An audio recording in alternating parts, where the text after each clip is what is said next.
Well, what we investigated is the changes in the trends of pediatric epilepsy surgery. We were specifically focused on children because we would like to understand if we learned something.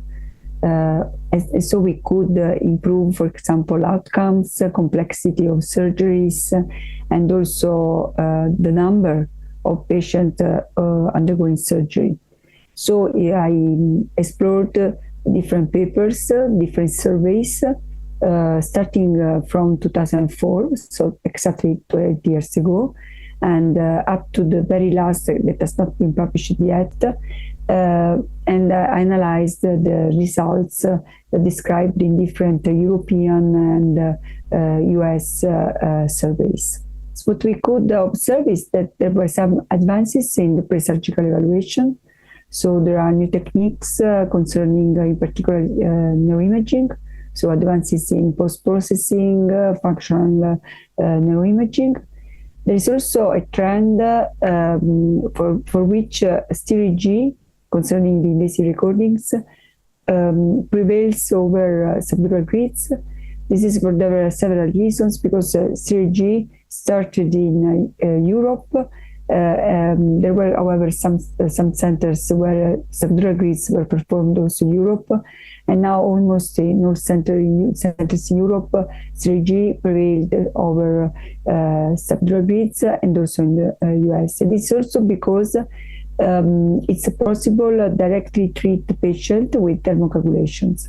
Not yet in US, but in Europe it's almost routinely. These are the trends for pre-surgical evaluations. While considering the trends for surgical evaluations, well, first there is a decrease in temporal lobe epilepsy surgeries and increase in extra-temporal lobe epilepsy surgeries. That is a kind of increment in complexity. There is an increment in the number of patients operated on, even very small. The problem is that these numbers are still too low.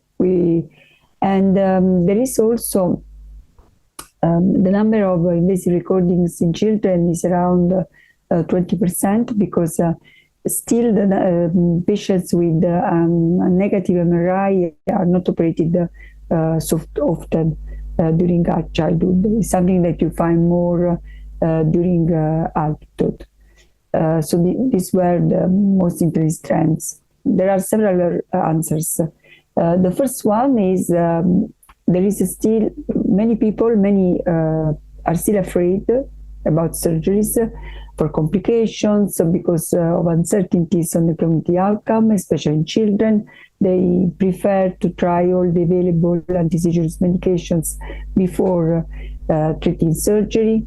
There is also sometimes also doctors are afraid to refer patients for epilepsy surgery. So this is one of the main problems.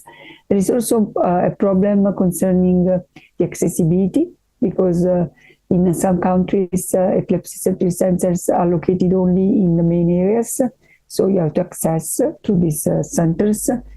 And the third problem, the epilepsy surgery is something that is very expensive. So the number of surgeries can be addressed during 1 year, not so high. And there is also a problem related to economic issues, especially outside Europe. So there are several reasons. But what we hope is that these surveys can be the starting point for understanding how to increase numbers. Okay, this is our hope.